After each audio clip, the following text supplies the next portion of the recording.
Buenas tardes, hemos esperado esos 5 minutitos de cortesía, por si alguien estaba a punto de entrar. Buenas tardes a todos, bienvenidos a este segundo debate del ciclo Sa Nostra Conversa. Estos encuentros que están organizados por la Fundación Sa Nostra y CaixaBank y coordinados por Tres Cultura, queremos invitarles a reflexionar sobre temas diversos, vinculados a la actualidad, pero al mismo tiempo perennes, como casi todo lo que de verdad importa.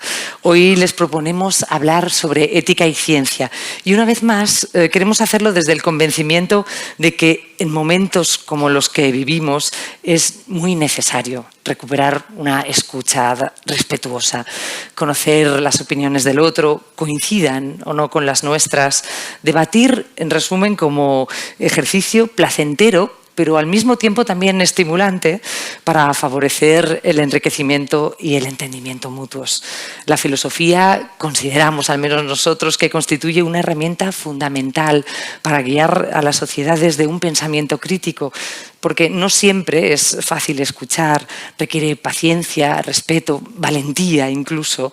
A veces hay que estar dispuestos a reconocer que nos hayamos perdidos o luchar contra esa comodidad que supone oír solo aquellos que reafirman nuestras ideas en lugar de esforzarnos un poco y considerar aquellas que nos pueden estar contradiciendo. Hoy, como les hemos dicho, vamos a hablar de ética y ciencia, un tema que puede tener aristas, que puede ser incómodo en momentos. Deseamos, en cualquier caso, con esta charla que nos va a mantener unidos durante las próximas 2 horas, que una chispa remueva algo dentro de esta sala, que alguna idea innovadora se instale en nuestro rumbo, pudiendo incluso pues, modificarlo, aunque fuera levemente. Para ello nos acompañan 3 filósofos con un profundo bagaje académico y divulgador, cuyas ideas brillan como lo hacen los faros en la noche. Víctor Gómez Pin, buenas tardes. Estudió filosofía en la Sorbona, es fundador de la Facultad de Filosofía del País Vasco, junto a Ramón Valls-Plana y Javier Echevarría, fundador del Congreso Internacional de Ontología, del cual es coordinador. Desde entonces, el año pasado, celebraron la 16ª edición, catedrático emérito de la Universidad Autónoma de Barcelona, donde ha impartido asignaturas de filosofía y matemáticas, epistemología y filosofía fundamental. En 2009 obtuvo el premio Instituto de Ciencias, Letras y Artes de Venecia. Ha sido también galardonado con los premios Anagrama y Espasa de Ensayo. En abril de 2013 fue nombrado miembro de la Academia Vasca de Ciencias, Letras y Artes y 2 años después doctor honoris causa por la Universidad del País Vasco. Es autor de una enormísima bibliografía. Podemos destacar algunas de sus obras: El orden aristotélico, El drama de la ciudad ideal, El hombre, un animal singular, Filosofía, interrogaciones que a todos nos conciernen, o el reciente El honor de los filósofos.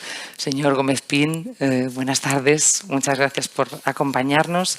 Está también con nosotros Francesc Torralba Rosselló, es doctor en filosofía por la Universitat de Barcelona, lo es también en teología por la Facultad de Teología de Cataluña, también es doctor en pedagogía por la Universitat Ramon Llull y en historia y arqueología y artes cristianas por la Facultad Antoni Gaudí.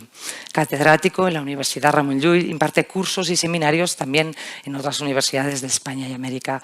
Preside o participa en diversos comités de ética y es vocal del Comité de Ética de Investigación del Hospital Clínic de Barcelona. Su labor ha sido también muy reconocida y premiada en numerosas ocasiones. Les citamos algunos de los ejemplos más recientes. Ha sido condecorado con el premio de ensayo de la Mancomunitat de la Ribera Alta por la obra L'Imperi de la Incomunicació y ha ganado también el concurso de ensayo Miguel de Unamuno en castellano. Es autor también de una extensísima bibliografía en la que destacan títulos como El arte de saber escuchar, Saber decir no, La vida secreta de la oración, Mundo volátil, Diccionario Bergoglio o Vivir en lo esencial. Buenas tardes, señor Torralba, muchas gracias por acompañarnos. Completa esta mesa Antoni Gomila Benejam. Él es catedrático de Psicología de la Universitat de las Illes Balears, profesor de Lógica y Filosofía de la Ciencia y de Psicología Básica. Ha trabajado en las universidades de Salamanca y La Laguna, además de en la Universidad de Baleares. Sus principales líneas de investigación son el significado y la representación mental, la arquitectura cognitiva y la evolución del lenguaje, entre otros. Podemos destacar su recientísimo última obra, salió a finales del año pasado, Social Cognition and the Second Person in Human Interaction, de la editorial Routledge. Muchas gracias también por acompañarnos. Bienvenido, señor Gomila. Buenas tardes. Dice Ortega, a propósito del desdén de algunos hombres de ciencia hacia los filósofos, que, cito textualmente, le complace el denuesto y recogiéndolo en el aire lo devuelve diciendo: la filosofía no es una ciencia porque es mucho más. Les proponemos iniciar el debate, por tanto, partiendo de esa reflexión. Si la filosofía es mucho más, explíquennos, por favor, qué aporta la ciencia, qué aporta la filosofía a la ciencia, de qué modo se relaciona con ella, cuán necesaria es la filosofía para esa ciencia en este momento en que tenemos la sensación de que la ciencia lo impregna todo. Podemos empezar por el señor Gómez Pin. Bueno, buena pregunta. Hay una palabra que no tiene buena fama porque ha sido recuperada, pero es la palabra metafísica, que dice simplemente aquellas disciplinas que vienen después de la física. Bueno, eso quizá hay que precisarlo porque no todo el mundo aquí ha estudiado filosofía y por consiguiente los libros de Aristóteles era sobre todo un científico, vamos, por lo menos se dedicaba a aquello, es uno de los que está en el origen de lo que es la episteme. Incluso la palabra ciencia de alguna manera es una palabra aristotélica, pero uno de los libros más famosos es un conjunto de libros, de ensayos, al cual él no dio nunca ese nombre. Cuando las obras de Aristóteles son encontradas, hay un editor, y el editor ve que Aristóteles dedica casi una gran parte de su obra, de su corpus, a la biología, fundamentalmente, y otros pues a cuestiones de astronomía, cuestiones, bueno, en general lo que él mismo llamaba la física. Entonces hay un editor que se apercibe, Andrónicos de Rodas, de que había una serie de escritos que no tenían nombre, no tenían título. Entonces, claro, un editor ha de ponerle un título, ¿eh? Entonces se dio cuenta que era muy conveniente, para entender de lo que se hablaba en estos libros, en estos escritos sin nombre, haber leído antes los libros de Aristóteles que trataban de la physis en general. La physis en general, la palabra physis es la palabra naturaleza. Hay naturaleza viva y naturaleza que no es viva, pero physis. Y entonces, la disciplina que trata de la physis, pues es, en principio es la física. Y entonces este editor de Aristóteles se dio cuenta de que si no se habías leído los libros de Aristóteles relativos a los temas de la physis, o sea, de la naturaleza, los libros de Aristóteles que trataban de la naturaleza, era muy difícil entender de qué hablaban estos libros. Entonces les llamó ton metafísica, aquellos que vienen después de los libros de física. Bien, eso... Entonces, la palabra metafísica dice que el que se quiere dedicar a la metafísica ha de dedicarse simplemente primero a la física y después pues, a esto. Bien, esto que creo, pues, quizá habrá ocasión de volver sobre ello, es una cuestión muy, muy actual. La física contemporánea está abocada absolutamente a la metafísica. El destino de la física contemporánea es la metafísica. Por una razón, dejo mi palabra a mis compañeros, por una razón muy sencilla. La física también tiene su origen. La filosofía no es un universal antropológico. La filosofía no pertenece a todas las civilizaciones. La música sí es un universal antropológico. O sea, no hay civilización sin música, ¿no? Pero hay muchas civilizaciones sin filosofía. La filosofía tiene un lugar de origen muy preciso y muy determinado, que es pues, Jonia, y es posible porque antes ha habido una revolución en las civilizaciones, que es que justamente por primera vez en la historia de las civilizaciones se contempla la naturaleza como sometida a una necesidad, ¿no? Y entonces es posible una física. De hecho, Aristóteles, a todos los que hayan en el bachillerato les llamaban los filósofos griegos, estos que se recitaban como si fueran casi los reyes godos, Anaximandro, Anaxímenes, todo esto tal, Pitágoras, Aristóteles les llama los físicos, hoi physicoi. Y entonces, aquí acabo, como resultado de las dificultades que encontraron los físicos en su despliegue, apareció la filosofía. La filosofía es un resultado de las dificultades que encuentra la física en un sentido muy amplio. Es decir, la exploración de la naturaleza, las dificultades que encuentra. Pues bien, en nuestro tiempo la física, hay un gran físico, que era Pauli, que decía que la física está hecha un lío. En nuestro tiempo la física está hecha un lío. Efectivamente, gracias a que la física está hecha un lío total, es decir, que los principios fundamentales han sido puestos en cuestión, entre otras cosas, por los postulados cuánticos, la filosofía renace. La filosofía renace cada vez que la física se confronta a sí misma. Entonces, para resumir, la física tiene un origen y como consecuencia de las aporías de la física, también hay un origen en la filosofía. Entonces, señor Torralba, el papel de la filosofía en ese momento en el que la física está hecho un auténtico desastre. Bueno, se ha citado Ortega, y Ortega tiene dos pensamientos que yo creo que merece la pena poner a colación. Uno hace referencia a la barbarie de la especialización. Es una expresión muy afortunada de Ortega y Gasset, que yo creo que anticipa el escenario que estamos viviendo. Al fin y al cabo, Ortega murió en el 55, han pasado casi 70 años, y esta barbarie ha ido a más. ¿A qué se refiere, no? A esta multiplicación de ciencias cada vez más especializadas en sus determinados ámbitos de conocimiento, que desarrollan criptolenguajes, ¿no? O lenguajes muy cerrados, ¿no? Casi diría jergas lingüísticas que si uno no está muy metido en ellas, incapaz de comprender, y al final lo que pasa es que es imposible, por una mente, digamos, humana, comprender esta enorme multiplicidad de saberes, de lenguajes, de ámbitos de estudio, ¿no? Es decir, cada vez sabemos más de menos territorio, ¿eh?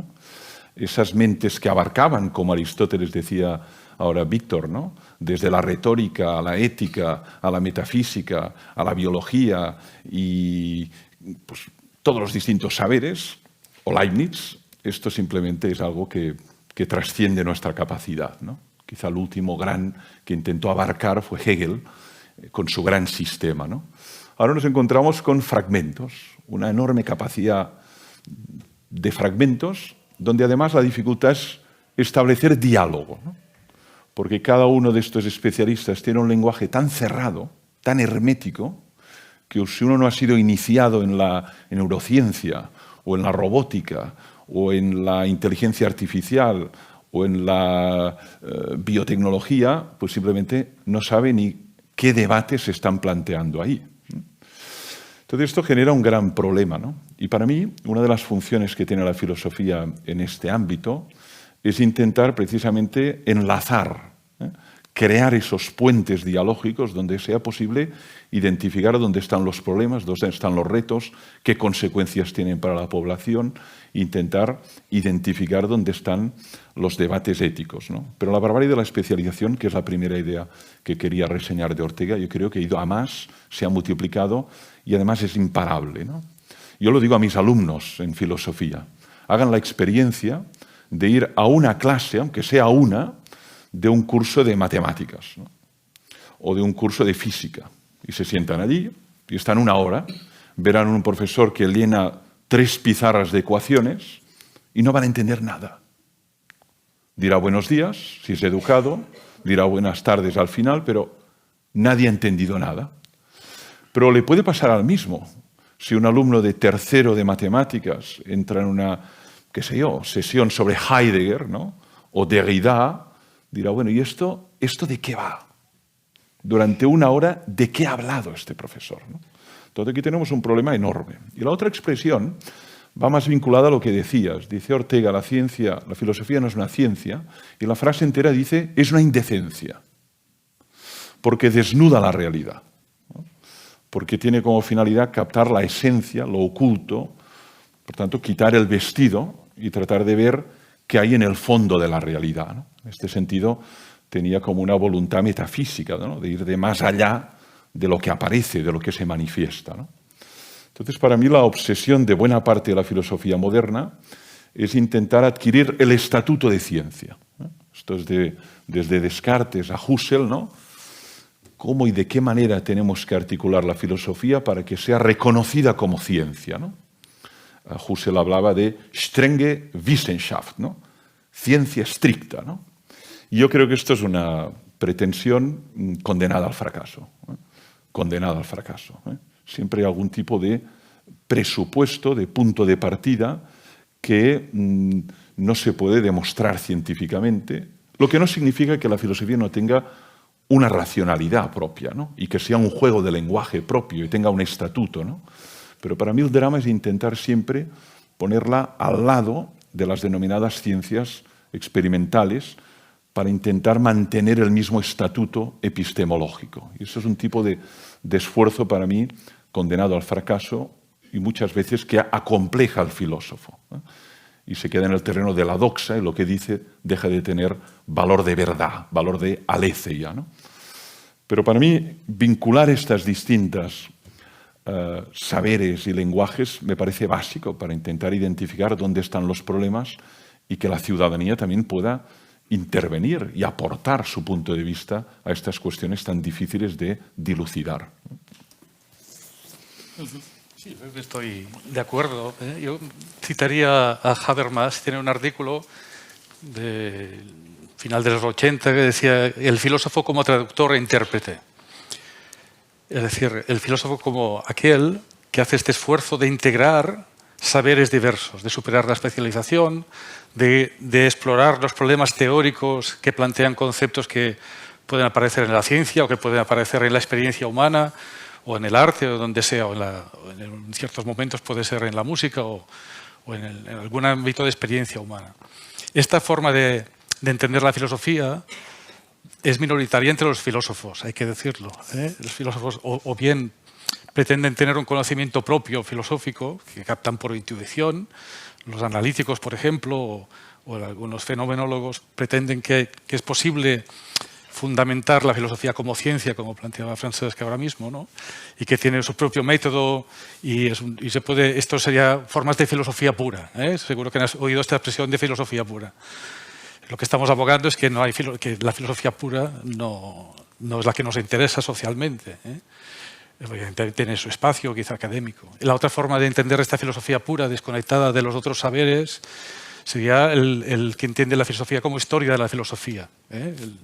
Por ahí, en el ámbito académico, yo diría que es mayoritario, filósofos que se conciben a sí mismos como exégetas o intérpretes de lo que dijeron pues, estos pensadores del pasado. Y en cambio, creo que lo que hace valiosa la filosofía en el mundo contemporáneo es justamente este esfuerzo de pensar más allá de dónde llega la ciencia o hasta dónde llega la ciencia, tratar de ver qué conceptos utiliza, si están bien fundamentados, cómo se interrelacionan estos saberes súper especializados para tratar de dar sentido, sobre todo en respecto a nuestra especie, ¿no? Que cómo pensarnos a nosotros mismos como humanos, teniendo en cuenta todo lo que vamos sabiendo, todo lo que vamos descubriendo. Y esta tarea de integración yo creo que es característica de esta forma de entender la filosofía, que es, como yo creo que está también el mensaje de Víctor, cómo se planteó en el origen y cómo encontramos en los grandes filósofos. O sea, Descartes era un científico, hacía disecciones, intentaba ver cómo funcionaba el ojo y luego reflexionaba sobre cómo tenía que ser ciencia, ¿no? Cómo tenía que ser el método, cómo podía fundamentar sus resultados. Pues en nuestro momento, y sin pretender compararme con estos grandes nombres, ¿no? Pero el esfuerzo es tratar de explorar cuestiones que se suscitan. Yo creo que esta puede ser la autoridad que puede tener el filósofo, ¿eh? o la filosofía, esta forma de entender la filosofía. No una autoridad de un saber revelado, fundamentado e indiscutible. Así como si van a una clase de física 1, en todas partes explican lo mismo, en una clase de filosofía puede ser muy diversa, ¿no? hay mucha más diversidad, pero al mismo tiempo hay este interés por dar sentido, por encontrar sentido a nuestra experiencia, no solamente individual, sino también social y cultural. Y añadiría un segundo aspecto, que es el de la normatividad. Ahí es donde la ciencia no llega. La ciencia pretende ser aséptica y neutral. Y lo que nos plantean justamente los avances científicos son cuestiones sobre el impacto que tienen las consecuencias y que si debemos aceptarlo, cómo afecta nuestra forma de vivir, nuestra forma de concebirnos. Y justamente a nivel ético sí tiene también impacto, aunque supongo que será el siguiente punto. Vale, muchas gracias. Retomando esta idea de la dificultad para establecer ese diálogo, ¿no? Y el papel que tiene que tener la filosofía para ayudarnos a los que no somos doctos, pero sí que nos estamos seguramente constantemente haciendo esas preguntas y planteando esos dilemas éticos, me gustaría preguntarles, que reflexionaran ustedes ahora cuáles pueden ser esos asuntos científicos inmediatos o en un futuro muy próximo que nos pueden venir o que están ya y que van a plantear dilemas éticos de envergadura. Supongo que hablaremos de cambio climático, genética, no lo sé. Para empezar a llevar un poco el debate a los temas concretos en los que la filosofía tiene que empezar a facilitar ese diálogo a partir de esa dificultad a la que el señor Torralba hacía mención. Señor Gómez-Pin.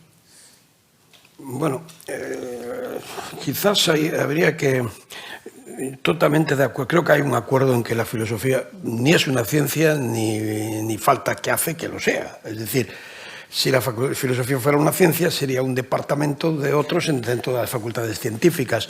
Kant, que tiene un libro muy interesante, bueno, un texto muy interesante, que es El conflicto de las facultades, determina que el departamento de filosofía es un departamento, administrativamente un departamento entre otros, y sin embargo toda la universidad.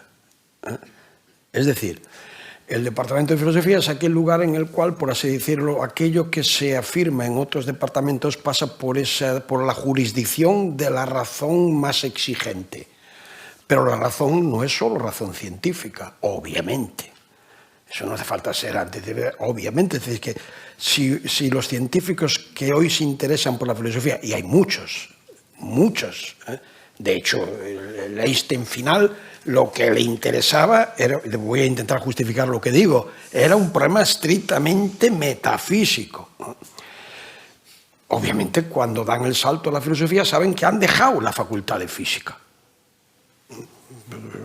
Tú puedes ser, voy a intentar dar un ejemplo. Tú puedes llegar a ser premio Nobel de Física, perfectamente. De hecho, el experimento que voy a evocar, posiblemente nunca lo será, porque tenía que haberlo sido compartido con John Bell, y bueno, como se murió el otro con el cual que tenía que compartirlo, no se da el premio Nobel a fallecidos. Entonces, bueno, es un físico francés, Alain Aspect. Voy a intentar, de manera un poco salvaje, como dicen, bueno, resumir. Imaginemos que yo vivo en una civilización que no tiene un concepto de que la naturaleza está regida por leyes. Esto no pasó prácticamente hasta Anaximandro. O sea, si ustedes leen a Homero, la physis, la naturaleza, era un sitio donde intervenían los dioses, un lugar arbitrario. ¿Quién va a hacer una física con ese concepto de la naturaleza? Para que haya ¿están ustedes de acuerdo que voy a la naturaleza? Para que para que la naturaleza se aborde como la aborda un físico, tiene que tener primero una confianza de que la naturaleza está regida por una necesidad. Segundo, tienes que ser optimista, tienes que pensar que esa necesidad es transparente a la razón. La puedes conocer. Y tercero, una cosa muy importante, y ahí ya entra la ética. El conocimiento de la naturaleza te transforma a ti mismo. Si tú pensabas que era el sol el que giraba, en el momento en que descubriste que era la Tierra la que giraba, hombre, te has quedado transformado, obviamente, pero en la vida práctica no le importaba un pepino nada de esto. Vamos, entonces no había tomates en Europa, pero al que practicaba sus tomates aquí en Illa, lo que le interesaba es que el sol calentara los tomates, que fuera la tierra o el sol el que gira, le traía, es decir, la exigencia científica es una exigencia de inteligibilidad, hacer la naturaleza inteligible. Esa es la ciencia. Eso no tiene nada que ver con la transformación de la naturaleza. Nada. Exigencia de inteligibilidad, con independencia de si eso es útil o no es útil. Otra cosa es que después resulte útil. Por ejemplo, cuando aquello que le dan a Einstein el premio Nobel porque es por el efecto fotoeléctrico no tenía ninguna utilización, pero simplemente era una hipótesis que hacía desaparecer un misterio y creaba otro, pero eso es otro lío. Bueno, pues a lo que voy. El concepto de la naturaleza es que estaba regida por una estricta necesidad. Entre esa necesidad, esta necesidad se traduce en principios, que no son solo principios de los físicos, principios con los cuales vivimos todos cotidianamente, principios que son universales antropológicos hoy. Imaginemos que vivimos en una sociedad muy primitiva que no cree totalmente en la necesidad natural, pero tú quieres hacerle daño a uno que está aquí, que está fuera, y a lo mejor piensas que a lo mejor poniéndole un clavo en su foto, pues igual le vas a matar a 10 kilómetros, ¿no? Pero no lo haces tú, vas al mago. Allí. ¿Por qué? Porque vives regido por un principio que se llama el principio de localidad. Ese es un principio fundamental de la física. Pues bien, hace ahora 30 años más o menos, un físico comprueba en su laboratorio, primero en el CERN y después en París, que tú tienes una entidad aquí.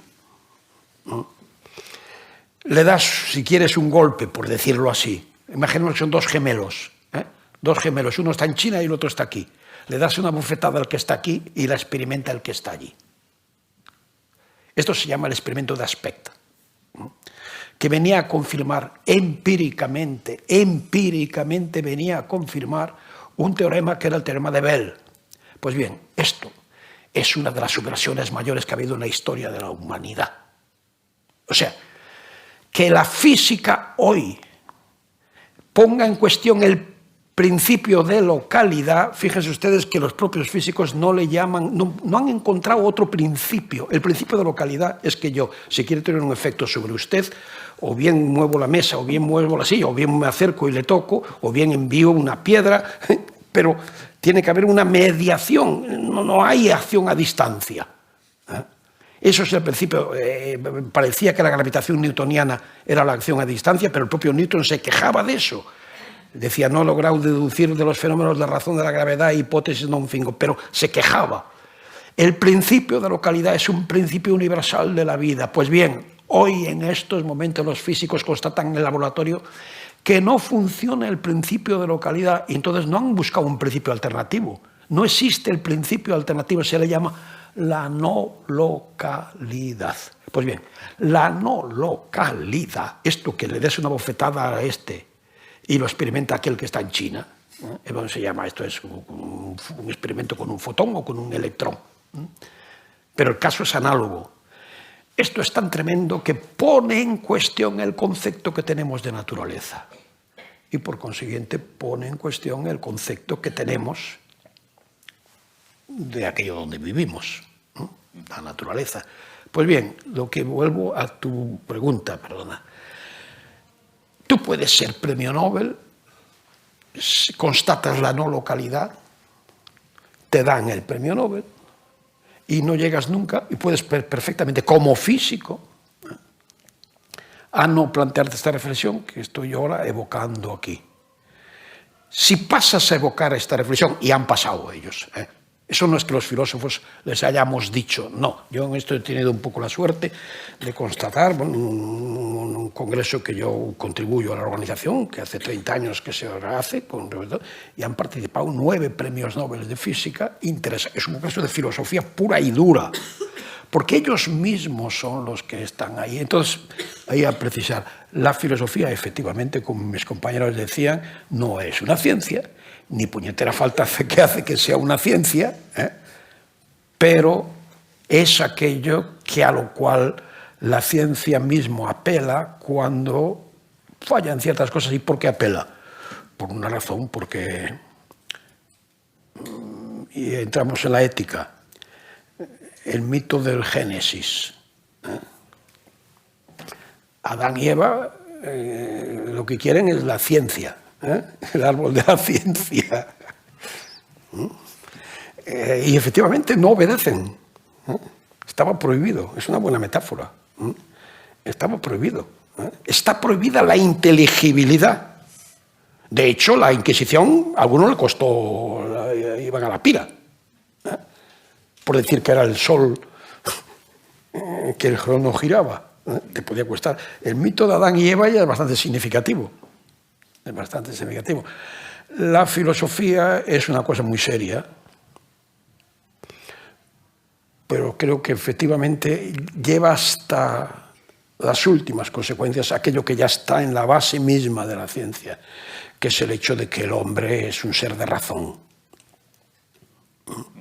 Y si, perdonad que me alargo, simplemente yo diría que, ya que creo que uno de los temas aquí a plantear es la relación entre ciencia y ética, yo, si me preguntara, si me tuviera que decir si hay una ética científica, es que ni me lo planteo, ¿no?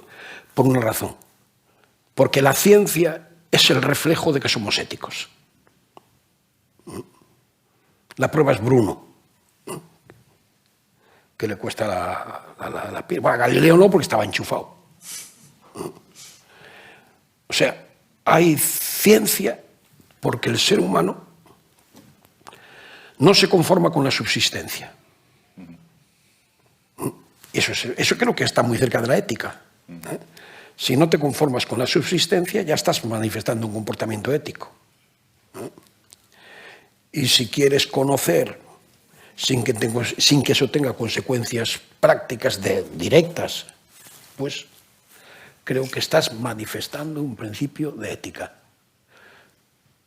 No todo el mundo está de acuerdo conmigo en esta afirmación, obviamente. Hay quien piensa que hay una ética, por así decirlo, casi científica, por así decirlo. A ver, yo creo que lo que ayuda a comprender el valor de la ética en los debates actuales, sobre todo, uno de los campos es el de las biotecnologías, ¿no? Allí se plantean debates muy serios donde no hay para nada consenso respecto a lo que se debe hacer. Antes lo ha dicho muy bien Antoni, ¿no? La ética, por definición, es un discurso prescriptivo, normativo, que tiene que ver con el valor, que tiene que ver con lo que da sentido, mientras que la ciencia, o las ciencias en plural, son discursos descriptivos que tratan de comprender la complejidad de la realidad y, si puede ser, formularla con leyes de carácter universal, que tengan valor aquí, que tengan valor en China, como la teoría de la gravitación universal, ¿no? Pues dices, bueno, pues la ley de la gravitación universal, Newton, siglo XVII, pues, bueno, vale aquí, vale a China, y se explica en Dallas y se explica, pues, en Palma de Mallorca, ¿no?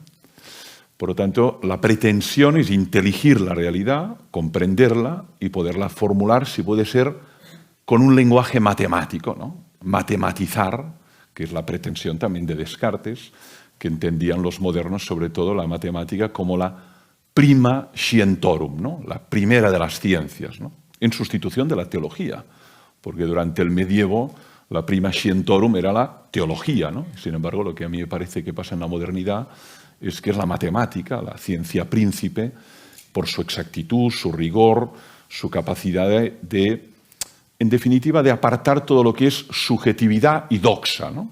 Como pasa con el teorema de Pitágoras, aquí citado, ¿no? Pues bueno, muchas ideas de Anaximandro, de Anaxímenes, de Heráclito, pues bueno, se consideran ya como ideas que dan una cierta erudición, pero bueno, opiniones, doxa, ¿no? En cambio, el teorema de Pitágoras se sigue enseñando sistemáticamente en todas las escuelas del mundo y que nos explica que la hipotenusa al cuadrado es igual al cateto al cuadrado más el segundo cateto al cuadrado. Punto, no hay discusión, es indiscutible, ¿no? Entonces, claro, yo creo que aquí hay que distinguir estos planos. El plano de la ética es un plano donde es imprescindible el diálogo, imprescindible la deliberación, la comprensión de los argumentos, la anticipación de las consecuencias, y eso, por definición, para mí exige un diálogo, ¿no? Por definición, ¿no? Exige un diálogo de los actores implicados, de identificar los retos, las consecuencias, los posibles efectos que puede tener, por ejemplo, la aplicación de una biotecnología. Pongo un ejemplo, ¿no? Nos encontramos con grandes debates biotecnológicos que nos ponen entre las cuerdas, ¿no? Hay cosas que técnicamente podemos hacer. Otra cosa es si es lícito hacerlas desde un punto de vista ético, y ahí es donde hay la discusión, ¿no? Técnicamente podemos alterar, en definitiva, la condición sexuada del nasciturus, por ejemplo. Sabemos que la condición sexuada del nasciturus, es decir, del que nacerá, depende del cromosoma X o Y. Ya lo sabemos. Y sabemos que eso se puede modificar de tal modo que podemos determinar que sea niño o que sea niña. Y eso es algo que técnicamente se puede hacer. Otra cosa sí es éticamente legítimo que los padres puedan elegir, o los progenitores, si desean tener un niño o una niña. Esto es otro debate. Y aquí no hay consenso. Hay quienes consideran que el ejercicio de la paternidad y de la maternidad exige aceptar al nasciturus tal como es, aunque usted tenga 5 niños o 5 niñas, tiene que aceptarlo tal como es. Y aquí considera que, ¿y por qué no? Dado que yo le voy a coger, a alimentar, a vestir, a educar, porque no puedo determinar si además lo quiero hombre, varón o mujer. Ya, pero si usted abre esta posibilidad, abre la posibilidad también a modificar otros caracteres de su genotipo que tienen que ver con otros aspectos, el color de piel, la altura. Entonces aquí no hay consenso. Tenemos que explicitar que no hay consenso. O pongo otros ejemplos que nos encontramos. Ya no es tanto debate ética-ciencia, sino debate ética y aplicaciones de la ciencia en la tecnología. Estoy de acuerdo con lo que decías, Víctor. Yo creo que la ciencia tiene como pretensión la inteligibilidad de la realidad, aunque no sea útil. Aunque no sea útil, aunque de eso no se puede hacer nada, ¿eh? Como pasa en la denominada ciencia pura, ¿no? Pero en cambio la tecnología sí. La tecnología tiene la finalidad transformadora, cambiar, ¿no? Pongo otro ejemplo, que es el debate, por ejemplo, que tenemos encima de la mesa y que plantea eso que se ha denominado el transhumanismo, ¿no? Es decir, bueno, podemos introducir mejoras en nuestra estructura fisiológica y anatómica. Podemos mejorarnos con determinados dispositivos tecnológicos en nuestra estructura corporal, ¿no? Puedo mejorar, por ejemplo, mi visión. Ya no digo corregir un defecto, ¿eh? Que era la función de la tecnología, ¿no? Pues estas gafas, como mis contertulios, ¿no? Esto corrige un defecto que se llama estigmatismo. Otro tiene miopía, vista cansada. No, yo hablo de introducir dentro del globo ocular un determinado dispositivo que me permita tener una vista que ningún ser humano tiene, como la vista de un águila, y que vea con una precisión que no ve a nadie, y que permite tirar al plato o competir en un nivel de mucha más mejora que los demás, ¿no? ¿Por qué no mejorar la memoria, o la imaginación, o la capacidad de trabajar con determinados psicofármacos que permiten al ser humano trabajar incansablemente durante 20 horas de las 24 que tiene al día, ¿no?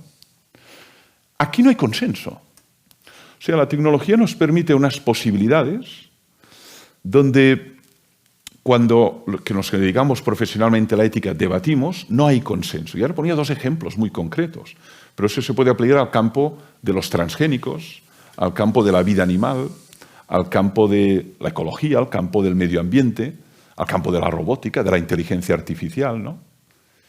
Máquinas que cuidan, las caring machines, ¿no?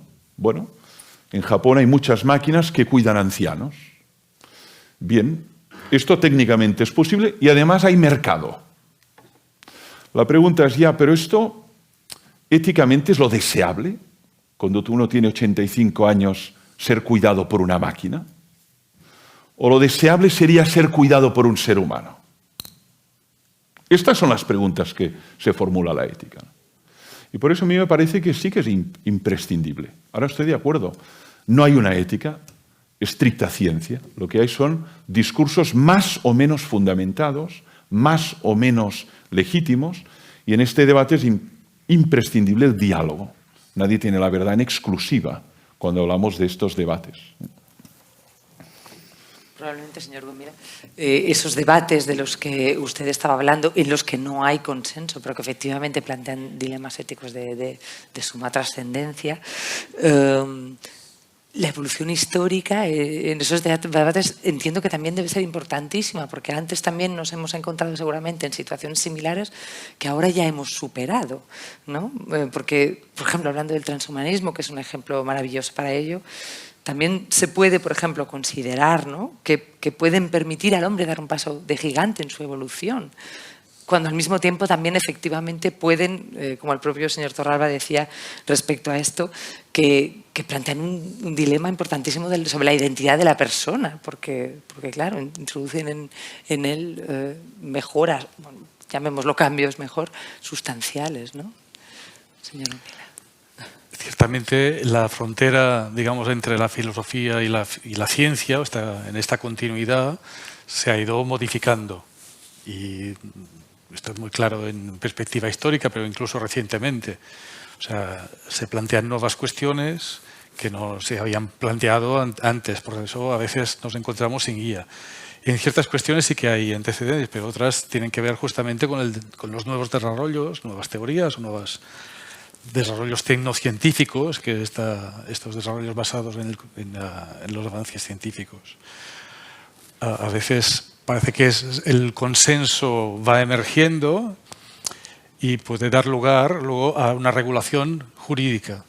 O sea, hay fases en que quizás el debate ético normativo, ¿no?, que hay que hacer, pues, por ejemplo, sobre la determinación del género, o uno podría plantear también en cierto momento sobre el aborto.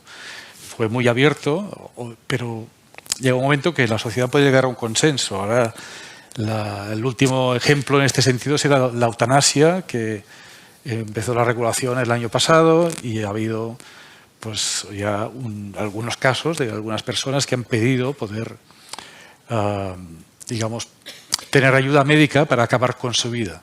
Esto parece que también era un gran tabú, como en relación a la vida humana, tanto sobre el inicio de la vida como sobre el final de la vida, se han planteado este tipo de cuestiones que pertenecen, digamos, al ámbito de la ética, que se llama bioética, tienen justamente que ver con estas cuestiones, ¿no?, que es de los temas más contenciosos, pero que a través del diálogo razonado, de la consideración de las consecuencias, por un lado, y de los principios, por otro, la reflexión ética es un poco un juego de estos dos niveles, de cuáles son nuestros principios normativos, pero luego, como a veces los principios no son suficientes para determinar respuestas unívocas ante estas nuevas situaciones que se nos presentan, por los desarrollos culturales o científicos, pues podemos necesitar tiempo para valorar argumentativamente, digamos, ¿no?, las razones a favor o en contra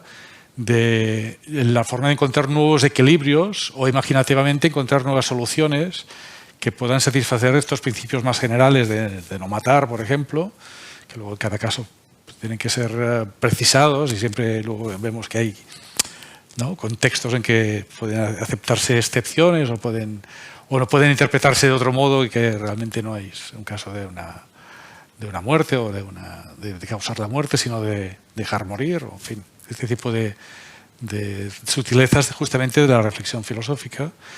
Y del mismo modo respecto a las consecuencias, que es el otro pilar de la reflexión ética, que es lo que se sigue de tomar cierto curso de acción.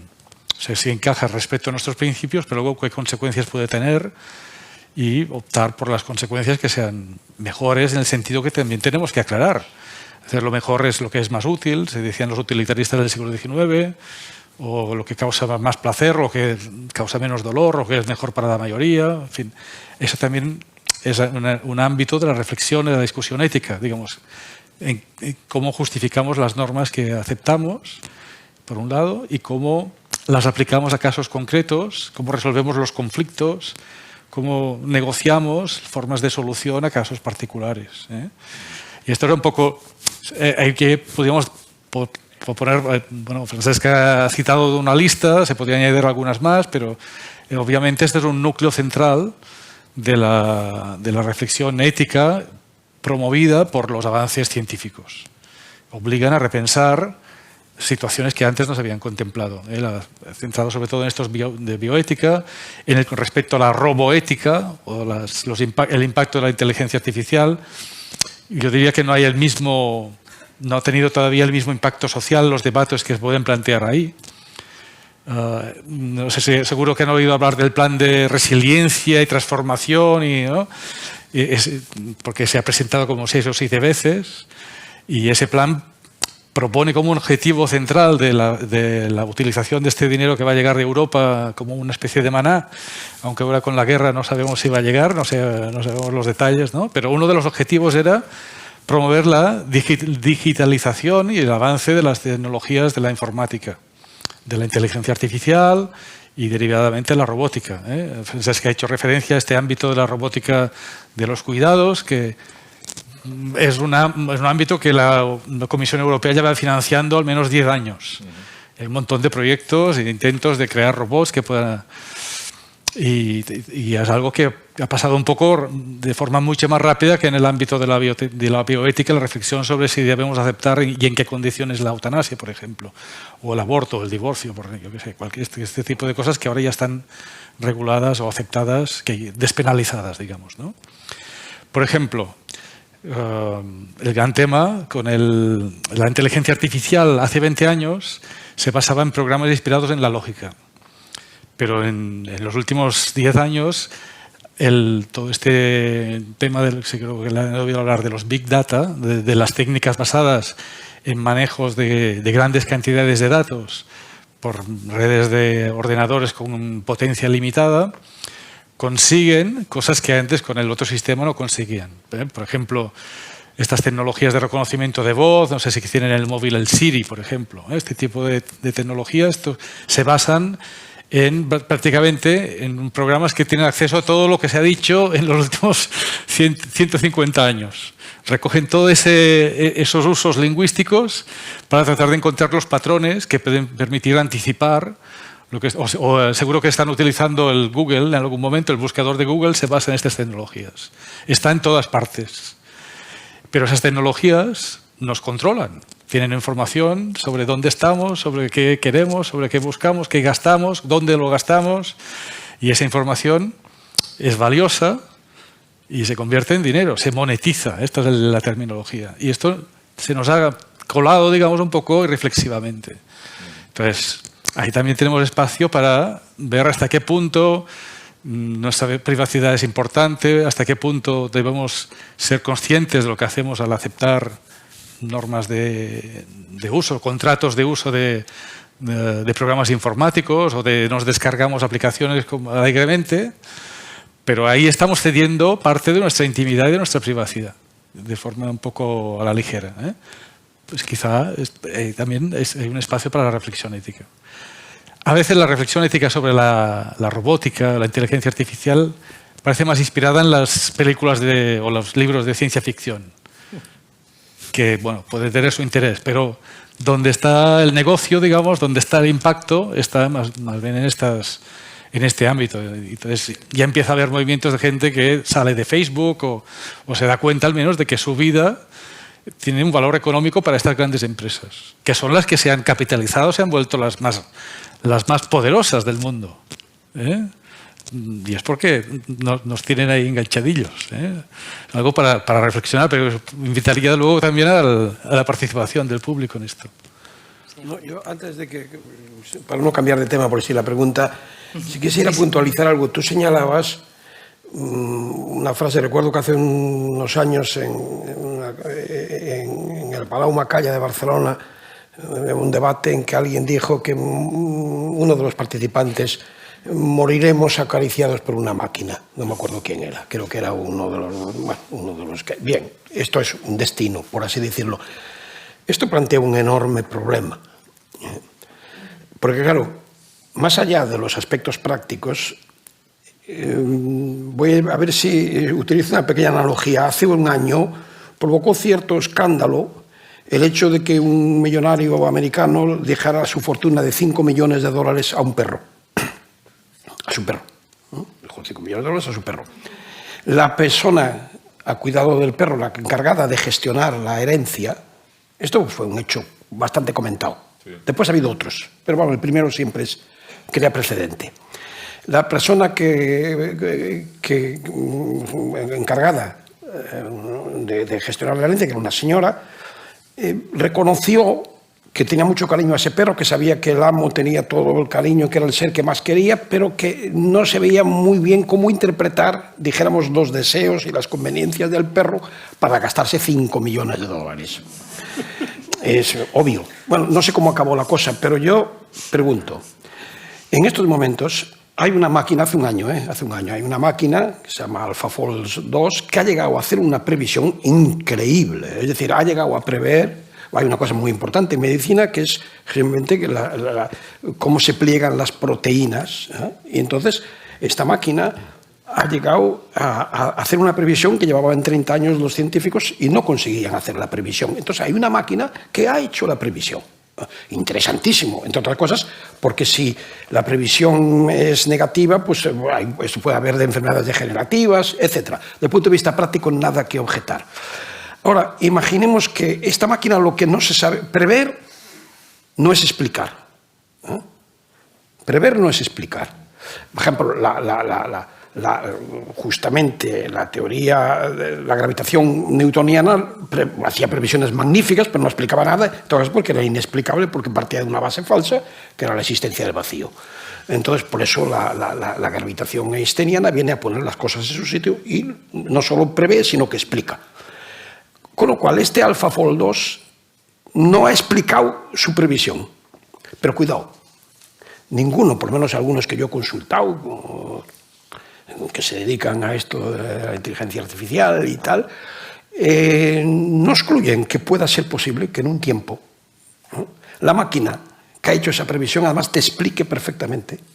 Bueno, yo no digo que, de hecho, no, ahora hay un acuerdo que no, ahora no. Pero no está excluido, o sea, en estos momentos no está excluido que ese algoritmo, por así decirlo, llegue a explicarse a sí mismo su funcionamiento.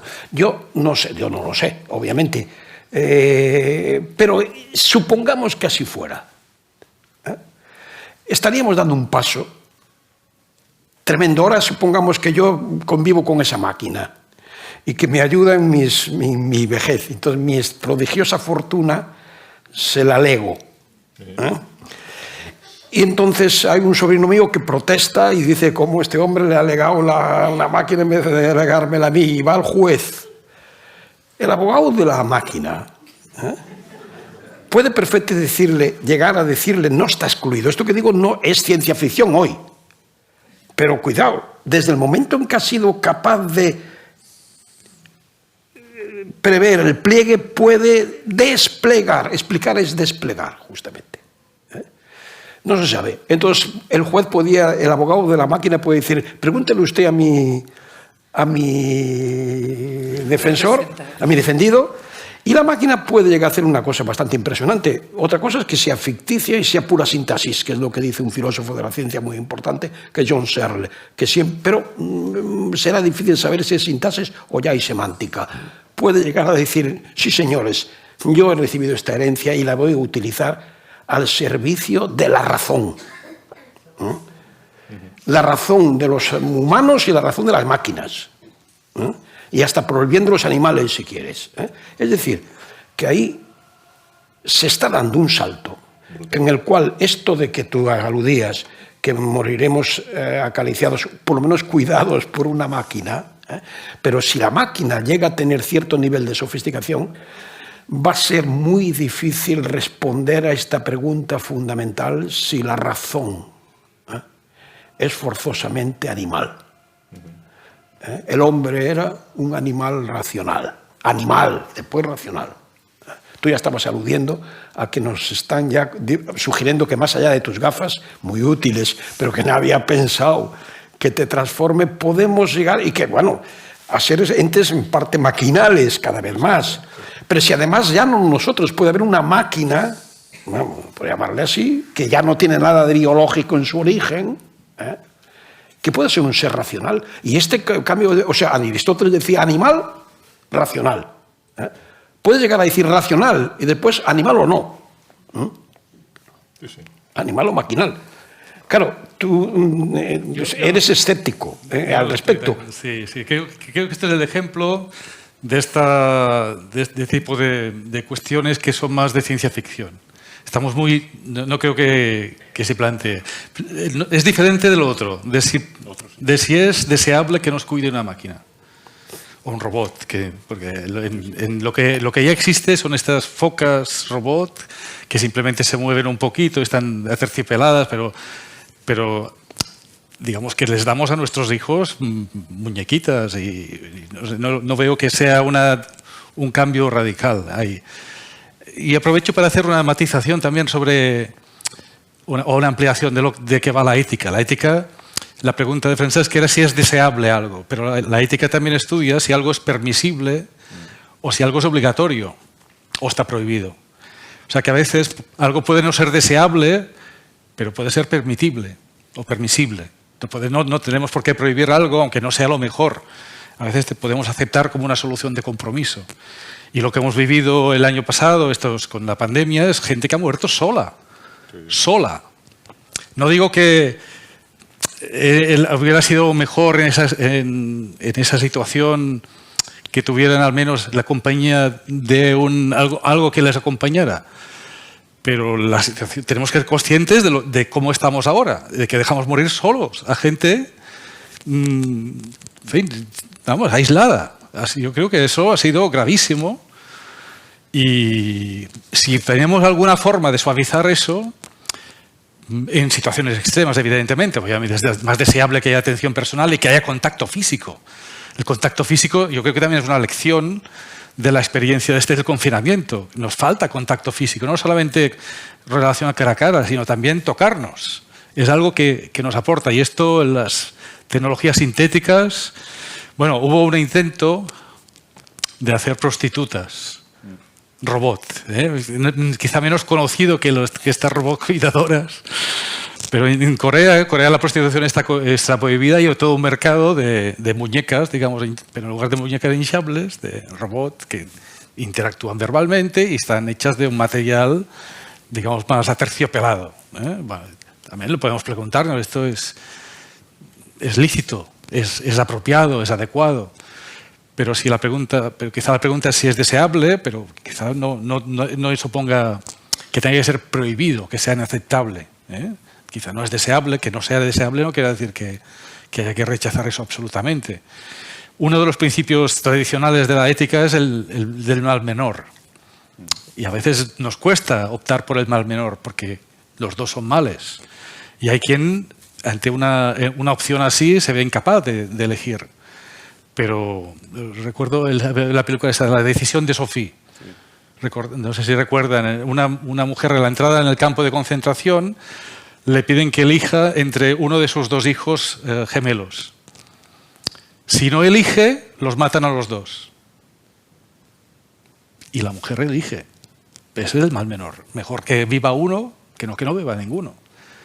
Pero es una decisión durísima y una decisión que te marca por la vida y no deja de ser traumática. Y la ética a veces nos obliga a enfrentarnos a estas situaciones de mal menor. Porque a veces lo deseable no lo tenemos disponible, no es una opción. Y solamente tenemos que... O sea, imagínense ahora la situación de la guerra en Ucrania. Lo deseable no está, ni figura. O sea que ahí hay un poco más bueno, esa es la parte de la discusión ética que hace esto interesante, ver que siempre hay como una doble cara o una posibilidad de profundizar, ¿no? De sacarle más jugo. Sin embargo, del debate que tenemos, es interesante subrayar un elemento, que es ¿quién es un sujeto de derechos? Claro. Porque tanto el ejemplo que ha puesto Víctor como el que ponías ponen encima de la mesa una cuestión que en ética es discutida en esencia, ¿no? Dábamos por hecho que sujeto de derechos es la persona, ¿no? Ya. Pero un individuo lega a su perro 5 millones de dólares. Ahí está el lío. Ya, pero ¿un perro tiene derecho a heredar o solo un ser humano? Y una máquina dotada de inteligencia artificial con capacidad de aprender, las learning machines, ¿no? Capacidad de aprender, le puedo legar mi herencia. Y un embrión, ¿no? Es un sujeto de derechos, porque si es sujeto de derechos, cuanto menos tiene el derecho a la vida. Ergo no puedo interrumpir su desarrollo ontogenético, ¿no? Y un animal, ¿no? ¿Y por qué un perro sí, no una cabra? ¿Y si se le hubiera dado una cabra la herencia? ¿O a un gusano? O una rata. O una rata, ¿no? El debate es ¿quién es un sujeto de derechos? Y algo que parece tan obvio es extraordinariamente discutido hoy, ¿no? Nos encontramos con posturas que solo reconocen sujetos de derechos a personas y en cambio hay movimientos con su legitimidad también intelectual, nota a pie de página Peter Singer, Animal Liberation, que reivindican como sujetos de derechos, por ejemplo, los grandes simios, ¿no? Orangutanes, chimpancés, bueno, ¿y por qué no? Y si son los grandes simios, ¿por qué no lo es un cerdo? Ya, pero es que lo es un cerdo, nuestra economía, ¿cómo se va a articular? Sobre todo una economía que se funda en la explotación del cerdo, de todo el cerdo. Es decir, no queda nada, se aprovecha todo. Bueno, pues cuanto menos debe tener derecho a la vida. ¿Y entonces de qué vivimos? ¿Lo ven todos los problemas que hay en juego? Entonces, cuando decimos es un sujeto de derechos, significa que es intocable, que hay que respetarle. Casi un sujeto sacralizado, a diferencia de cuando decimos que es profano, lo puedo utilizar, lo puedo manejar como un instrumento, ¿no? Por eso esto ha aparecido aquí y no hay consenso. Y luego otro elemento que decías y que me ha parecido interesante ahora en tu presentación, que es, aquí hay como 3 niveles, ¿no? El desarrollo tecnológico hablamos de exponencial y además tiene un ritmo vertiginoso. El debate ético es lento, dificultoso, no siempre tiene la dimensión pública que debería tener, a veces se desarrolla en cenáculos muy cerrados, casi herméticos. Y luego está el nivel jurídico, es decir, cuando se legisla, ¿no? Que también requiere de consensos, negociaciones, pactos. ¿Qué pasa? Que cuando se ha negociado una ley, el desarrollo vertiginoso de la tecnología es tal que ya se plantean nuevos debates y se producen vacíos legales. ¿Qué es lo que pasó con la oveja Dolly? No había ningún parlamento en Europa que hubiese legislado sobre si se podía clonar o no una oveja. Y se clonó. Bueno, significa que hacemos cosas que todavía no están legisladas, luego viene el debate ético y finalmente la ley. Ya, pero ahora estamos planteando otros debates y la ley está muy lejos, ¿no? Todo el debate del metaverso, ¿no? Bueno, pues, ¿qué hacemos en el metaverso? ¿Qué se puede hacer en el metaverso y qué no se puede hacer? Metaverso, pero si todavía no hemos debatido sobre esto. Cuando llegue al Parlamento ya el metaverso será un ámbito extraordinariamente colonizado, habrá mucha actividad. Por lo tanto, hay un desfase, una asincronía de ritmos, ¿no? Un ritmo vertiginoso en el desarrollo científico-tecnológico. El ritmo de la ética es lento. Wittgenstein decía que los filósofos teníamos que saludarnos diciendo tómate tiempo, no vaya rápido. Ya, pero la velocidad de la tecnología no me permite ser tan lento en la reflexión. Y finalmente el acuerdo jurídico, que es mucho más complejo, que las fuerzas políticas negocien, pacten, consensen y articulen leyes que mejoren la sociedad, ¿no? Yo no veo fácil solución a esta asincronía de ritmos, ¿no? Porque entonces hay vacíos legales, ¿no? Antes de dar paso a las preguntas de los espectadores, el señor Gómez Pin pedía la palabra. Vamos, no es una respuesta por mi parte, sino simplemente una observación. Esto es el lío, pero vamos a ver.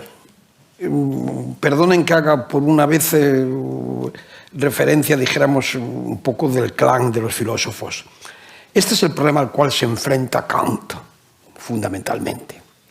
O sea, Kant se pregunta fundamentalmente en qué consiste la singularidad humana. Obviamente siempre se ha dicho que la singularidad humana viene por el lenguaje. Cuidado, en estos momentos hay quien pone en cuestión la frontera nítida entre facultad humana para el lenguaje y facultades de ciertos animales para sus códigos de señales. Yo no quiero plantear más que el problema. Por ejemplo, los que sí que afirman la singularidad absoluta de la facultad humana para el lenguaje, pues son los chomskianos, por así decirlo, ¿eh? Pero hay otros que no. Peter Singer has dicho tú, pero Francione, que era uno más radical en este sentido, criticaba justamente a los de los grandes simios, se apartó, porque decía que eso era de alguna manera especeísmo. Es decir, ahí se ha abierto un conflicto enorme, pero a lo que voy. En términos kantianos, y ahí sí que por una vez, en todo caso, tiene la enorme virtud de plantear el problema. Kant, lo que él llama imperativo categórico, pero no vamos a entrar en la jerga, dice simplemente hay una cosa que está prohibida. Es instrumentalizar al ser de razón. Vamos a ver, traducido de una manera tal. El que abusa del que está en una situación de debilidad es un canalla. Pero eso no hace falta que te lo enseñe un profesor de virtud. Eso es, para Kant, ese imperativo era esencial al ser de razón. El ser de razón no es solo el que practica la ciencia, sino, bueno, hay una razón ética, una razón científica, cognoscitiva, dijéramos, y una razón, por ejemplo, en el arte. Son tres modalidades de la razón, pero al ser de razón no deberías nunca subordinarlo. El marxismo le criticaba con razón de que ese formalismo era demasiado formal porque después en los hechos había explotación. Pero no ponía en cuestión el principio. Dice que no se daban las condiciones materiales de que el principio kantiano se pudiera efectivamente. Bien, creo que al final, vamos a ver, justamente tú citabas a Peter Singer, yo te hablaba de Francione, que ya se pelearon entre ellos porque uno era más radical que el otro. Ahora puede venir el de la máquina, que te ayuda a tal y le puedes heredar, pero en cualquier caso, en todo caso, puede haber muchas peleas, salvo que alguien que tenga, por así decirlo, el valor un poco anacrónico hoy decir, señores, yo me instalo en el principio del imperativo categórico de que no utilizarás al ser de razón. Y como no instrumentalices y si no instrumentalizas al ser de razón, por añadidura, además, no usarás de mala manera a los animales, e incluso si alguna máquina te ayuda, pues le tendrás un cierto cariño. Si alguna máquina te ayuda, le tendrás un cierto cariño, ¿por qué no? Pero no lo confundirás con el ser de razón. Yo no digo que tenga que tener ni nadie la posición kantiana, digo que la ventaja de Kant, vamos, en el fondo yo creo que al final cuando alguien en una situación dura, cuando hay que elegir, creo que si al final elige éticamente es porque está respondiendo al imperativo categórico de Kant de que la utilización del ser de razón caracteriza a un canalla. Entonces el que instrumentaliza al que está, esto...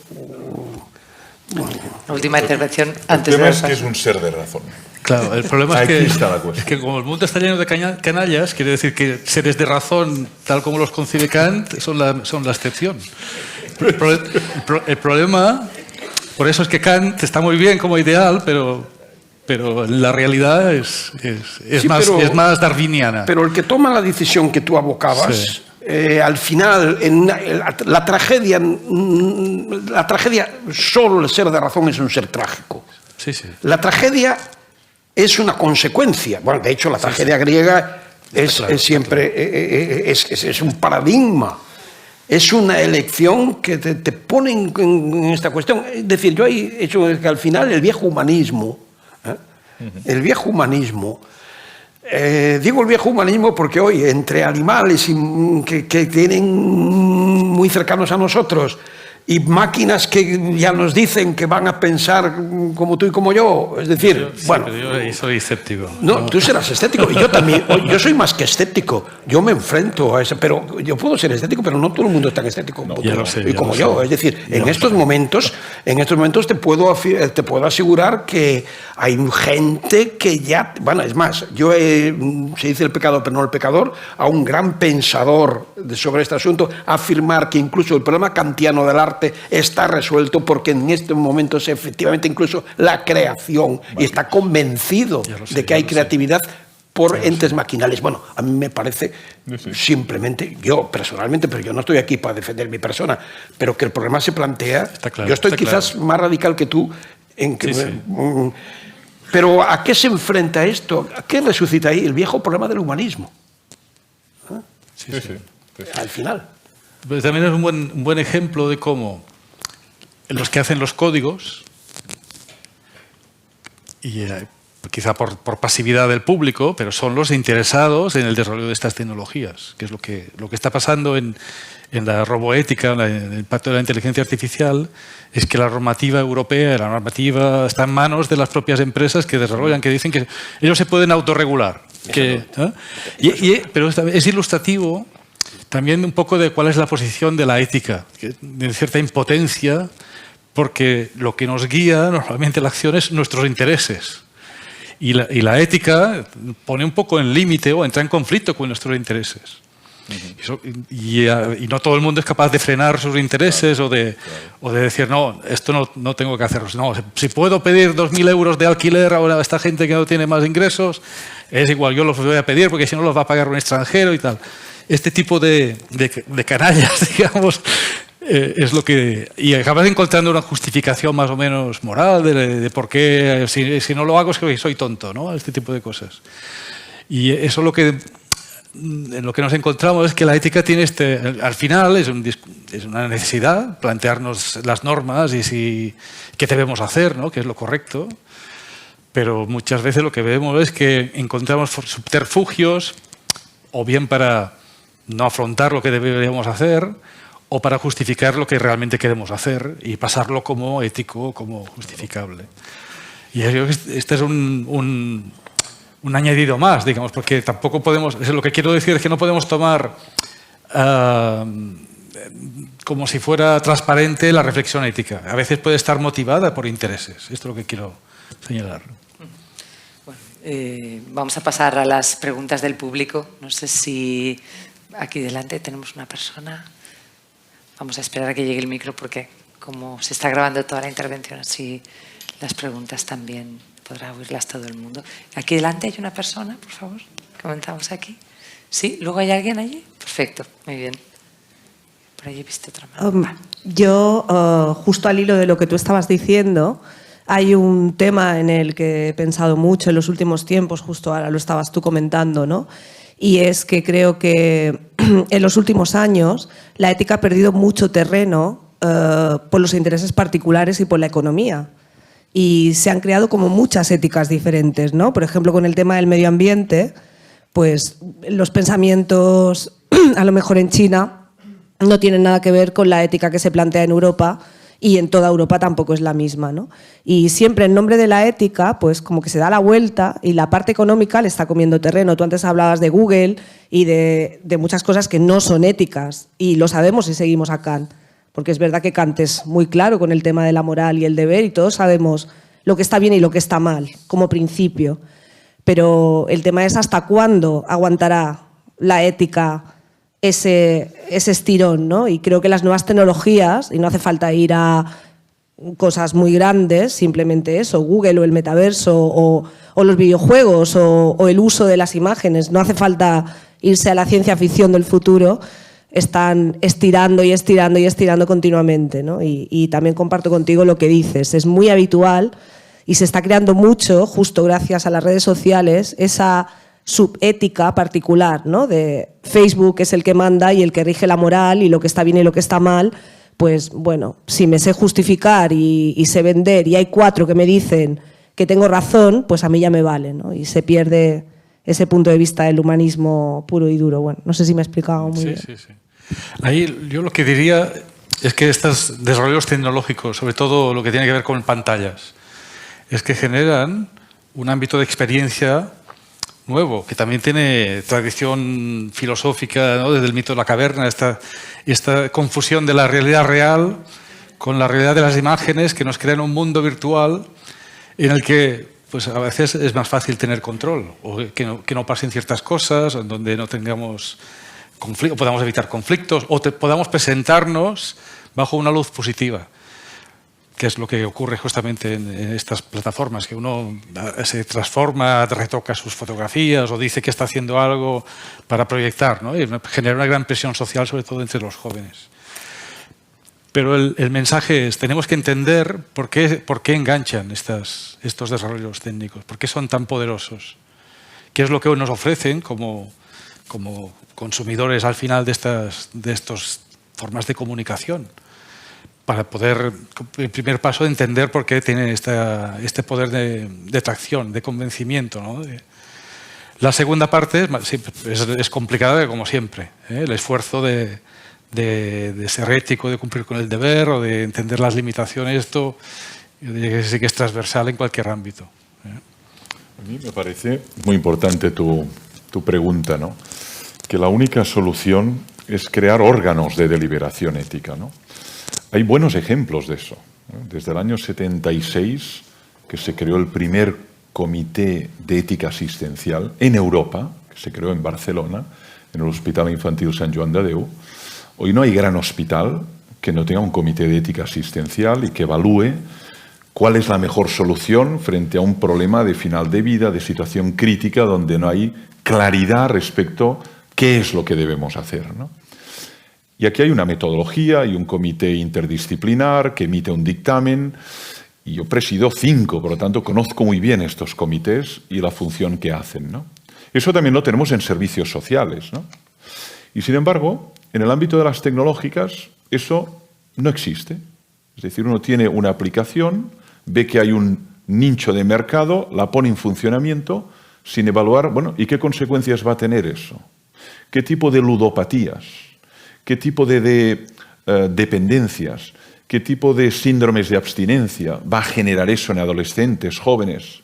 Todo el mundo callado y a comprar, ¿no?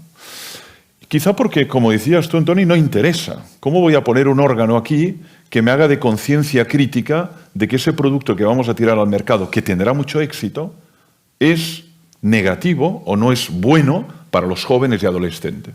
No nos interesa. Lo que nos interesa es el mercado. ¿Hay mercado? Adelante. Ya, pero si como consecuencia de este mercado tenemos muchos niños y niñas rotas, bueno, pues ya irán al psicólogo, al psiquiatra, ya les venderemos fármacos para curarles, ¿no? Entonces yo creo que aquí faltan órganos de deliberación. También tenemos comité de ética de investigación clínica. He estado 2 años en el Hospital Clínic de Barcelona deliberando proyectos de investigación. Bueno, pues este proyecto cumple los requisitos. Hay el consentimiento informado, se protegen los datos, mejorará la calidad de vida de las personas. Adelante. No damos el visto bueno. Hombre, pero es que alguien ganará mucho dinero. Me da igual, no damos el visto nuevo. En cambio, en las tecnológicas no hay comités, no hay órganos. Por lo tanto, si hay mercado, adelante. Y la consecuencia final es que entonces tenemos muchísimos problemas fruto de estas aplicaciones que se extienden, ¿no? Sí, pero no, en el mismo sentido. Tú aludías a la caverna platónica, pero es verdad que, no sé si hay una cosa que a todo el mundo le ha pasado alguna vez, que haces una pregunta en Google y te has equivocado y te responde, did you mean, o sea, querías, o sea, te dice lo que tú, es decir, estoy utilizando esto como metáfora de que se pretende que esos entes piensan por ti. Mi compañero Javier, el filósofo Javier Echeverría, les llama los señores del aire. Los señores del aire.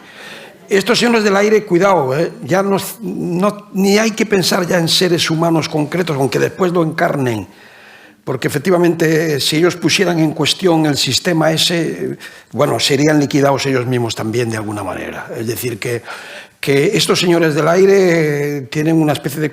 Es decir, yo utilizaba este hecho, esta impresión que puede tener la gente de que efectivamente el simple Google piensa por ti, es decir, te corrige tus errores, por así decirlo. Creo que efectivamente hay un peligro gravísimo para la condición humana en este sentido aquí. Aunque, diciendo tu punto, no obstante, cuidado, nunca ha habido buen tiempo para la ética como nunca ha habido buen tiempo para la filosofía ni para nada. Es decir, justamente, si es verdad que la disposición ética es inherente al ser de razón, mientras haya seres de razón, habrá una resistencia a todo esto. Bien, creo que teníamos una pregunta por allí también.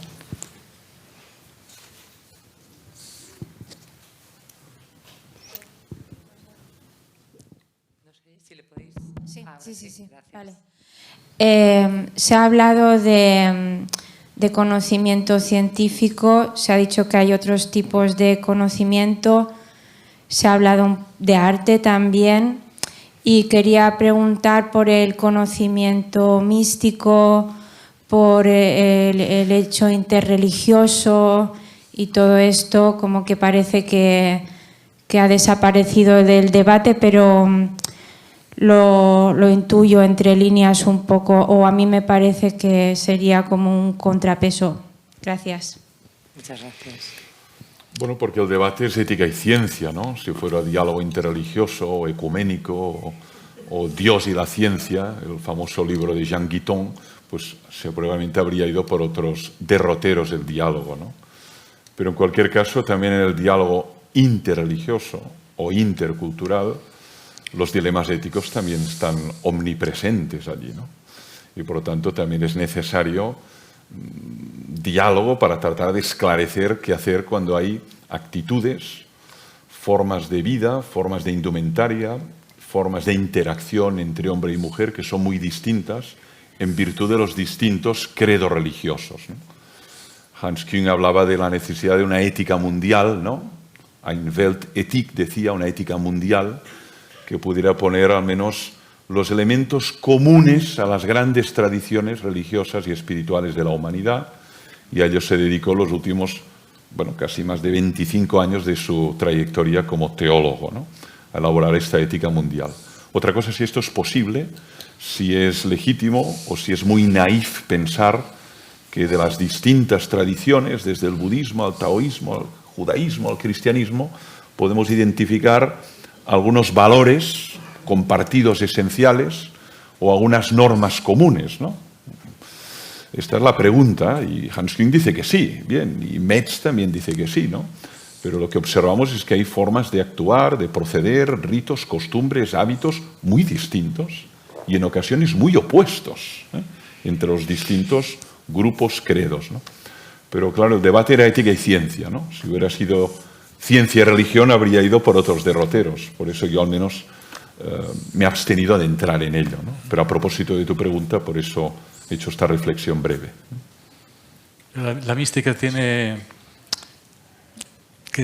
el conocimiento místico es inefable, por definición, y en todo caso hay que expresarlo poéticamente. Pero no quiere decir que no sea importante, pero no es revelativo, no pretende revelar verdades sobre el mundo, sino más bien transformar la experiencia de la persona. Puede ser una fuente de significado y valor para la vida de las personas. Yo simplemente una acotación. Hablando de mística, yo no... Simplemente la noche oscura del sentido, no es la noche oscura del alma, y la noche oscura del sentido no es la noche oscura de la palabra, porque los versos son maravillosos. Yo no sé qué le pasa al sujeto Juan de la Cruz, pero que nos ha dejado un legado perfectamente racional y que todos los seres del lenguaje compartimos. O sea, el fruto, él habla de... Será inefable allí, pero él de luego habla. ¿Y cómo habla? Esto es no es la noche oscura de la palabra. Si lo fuera, no habría nada que decir.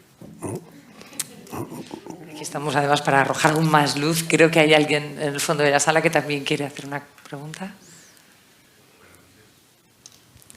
Sí, ¿no oímos el micro? Sí. Bueno, yo una pequeña pregunta es, ¿de dónde emerge esa autoridad del discurso ético? ¿No? De discurso ético como algo normativo. De la palabra ética, porque si depende de dónde emerja esa autoridad, hasta qué punto la ética que hemos comentado al principio tenía que ser una ciencia, ¿no? Y tener una normatividad escrupulosa, o hasta qué punto la ética, como ha dicho el señor Víctor, es más una condición humana me gustaría que fuera de toda la especie, pero quizá no lo sea. Y entonces, de la respuesta a esa pregunta, cambiará mucho el matiz de esa normatividad que le estamos pidiendo al discurso ético. Sí, sí, sin duda. Y antes de que me contestéis, quería hacer un apunte, que yo cuando he venido aquí tenía el prejuicio de que en algún momento saldría el tema de las ciencias aplicadas y de las ciencias positivas, ¿no? Las experimentales, y como habéis hablado antes, en el caso de la máquina tampoco nunca explican nada. Simplemente vamos viendo un montón de adelantos y vamos viendo cómo el capital del mundo se va moviendo vertiginosamente y nos dicen que todo esto se ha invertido en ciencia y tampoco es así. O sea, quiero decir, ¿dónde está la ética cuando echamos de menos un poco ese control sobre el movimiento del dinero que está fluyendo a experimentos que no entendemos nada, ¿no? Entonces, creo que las dos cuestiones van bastante ligadas. Muchas gracias. Sí, sobre la primera pregunta, tenía que ver con la segunda parte. O sea, en la segunda pregunta que nos ha hecho era si se podía establecer la relación en otro sentido. ¿Qué puede aportar la ciencia a la ética? Entonces, muy brevemente, hay que distinguir psicología moral de ética, de metaética. Psicología moral es el estudio de cómo razonamos, cómo juzgamos espontáneamente como sujetos que nos enfrentamos a situaciones. La ética trata de ver cuáles de esas decisiones están bien fundamentadas. Y ahí no hay una verdad revelada. Bueno, ha habido éticas intuicionistas que pretenden que uno puede captar qué es lo correcto o lo deseable directamente. Pero digamos, en el siglo XX la ética es una ética discursiva, deliberativa, resultado justamente de la interacción y de la discusión pública, para llegar a consensos sobre cuáles son las normas. Pero luego está la metaética, que dice, bueno, ¿y esto qué valor tiene? Cuando decimos que está mal matar, ¿qué estamos diciendo? ¿Algo que nos gusta así o que nos hemos puesto de acuerdo? ¿O algo que tiene valor de verdad? Es una forma de conocimiento. Y ahí también es un ámbito de discusión mucho más especializado dentro de la filosofía, de la ética. Pero no es algo obvio qué tipo de afirmaciones hacemos cuando decimos que esto está permitido o que esto está prohibido, que esto no debería hacerse o que esto es lo apropiado. Y ahí también, en fin, es todo ámbito de discusión. Pero, para resumir, la ética no nos viene dada. Los principios son estos, como una especie de decálogo de Moisés, ¿no? Sino tenemos que reflexionar para ver qué es lo adecuado. Hay quien pretende que hay principios más o menos comunes, universales, pero al final, donde está la clave está en cómo los aplicamos a los casos particulares y cómo resolvemos los conflictos entre nuestros principios, o a qué damos más peso en cada caso. Y a eso no es más que... No hay otra forma que darle vueltas, encontrar soluciones. Y a veces lo que nos hace falta es imaginación moral, de pensar formas de vida o formas de relación o formas de actuación que no habíamos pensado, pero que nos permiten justamente resolver el equilibrio entre los principios que queremos mantener, ¿no? Los principios morales que seguimos manteniendo. No, tu pregunta es básica. Es una pregunta que llamamos de fundamentación, ¿no? ¿Por qué no puedo tratar como un instrumento a un ser de razón? Es la pregunta de, usted justifique los juicios prescriptivos, ¿no? ¿Por qué no puedo matar a un ser humano? ¿Por qué no? Entonces, claro, esta pregunta abre distintos itinerarios de fundamentación, en efecto, ¿no? Lo que no te encuentras es una fundamentación que sea clara, distinta, evidente para todas, ¿no? Descartes decía que lo evidente es lo claro y distinto por soi-même, decía, por sí mismo. Bueno, pues en esto en ética no ocurre.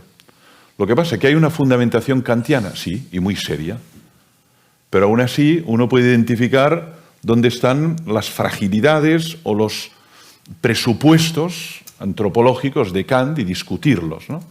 Hay una fundamentación utilitarista, sí, claro, habermasiana, sí, Hans Jonas, sí. Lo que hay son distintos itinerarios de fundamentación a la pregunta ¿por qué no debo hacer eso? O ¿por qué debo hacer lo otro? ¿No? Pero no tenemos una respuesta concluyente que todos digan, pues claro, no hay duda, ¿no? Y eso, para mí, es lo que exige este diálogo. A veces es el análisis de las consecuencias, a veces es la identificación de principios comunes, pero en cualquier caso no es una evidencia matemática como el principio de identidad, ¿no? A igual a A, ¿no? Y eso nos hace muy humildes a los que nos dedicamos a la ética. Ojalá pudiéramos dar una fórmula matemática, es decir, indiscutible, como el teorema de Pitágoras, ¿no? O el principio de identidad. Es decir, no. Lo que hay son itinerarios, ¿no? Algunos para nosotros son más razonables que otros, pero ahí es donde está el magma de la discusión. Ahora, hay dos extremos, el que dice no hay posible fundamentación, todo vale, el relativismo, anything goes, ¿no? Todo vale. Y hay el otro extremo, ¿no? Que es el fundamentalista. Yo lo veo muy claro, tú estás en el error, pobre desgraciado, ya te convenceré. Para el fundamentalista tampoco hay diálogo, porque sus principios son tan evidentes que lo que le cuesta entender es que el otro no los vea. Y por lo tanto le trata como desde una superioridad moral, decir, bueno, ya te convenceré, y si no puedo, qué lástima, ¿no? Pero mis principios no tengo que argumentarlos, porque son tan evidentes por sí mismos. Y entre ambos está el terreno de la deliberación, de la fundamentación, del diálogo, del razonamiento, ¿no? El relativista dice, todo vale lo mismo. Y esto nos lleva a la barbarie, si todo vale lo mismo, ¿no? Y el segundo nos lleva al dogmatismo. Solo vale mis normas. Ya, pero es que aquel lo ve de otra manera, muy distinta. Y tiene sus razones también. Hay un término, eso es la pluralidad. Perdón. No, hay un término técnico que se llama el equilibrio reflexivo. Viene de Rawls, de la filosofía esta política americana, que dice que podemos justificar las normas buscando el equilibrio entre nuestros juicios de psicología moral, que es lo que nos parece correcto, pero tratando de ver si se ajustan, si con lo que me aparece en este caso, lo que me parece en este caso, lo que diría en este caso, o lo que diría el otro, a ver si puedo encontrar la formulación de la norma que sea aceptable. Y eso nunca es un principio absoluto, sino es condicionado. Si pasa esto y hay esto y esto, quizás lo mejor es esto. Esta es la forma de poder restablecer normas. Bueno, yo, al final, uno se posiciona en esta vida pues como puede, pero es claro que puedes pensar que la ética es el resultado de un contrato y el contrato es el resultado de una relación de fuerzas. Es una manera de andar por la vida. Hay quien lo ha pensado así. Y las relaciones de fuerzas, por ejemplo, se dan en el reino animal. Y después, si le echas hermenéutica, tú puedes ver la relación en el reino animal y entender como una especie de contrato entre ellos. No, creo que es una relación de fuerzas. Otra cosa es pensar al revés, que los contratos dignos de tal nombre es un resultado de la ética. O sea, que hay seres de palabra y que un ser sin palabra no es un hombre. Un hombre en el sentido de antropos, hombre o mujer, que es lo que significa la palabra antropos. Y esto, porque los errores ahí empiezan a ser molestos en ocasiones. Es decir, hay que decir evidencias. En griego hay una palabra para decir...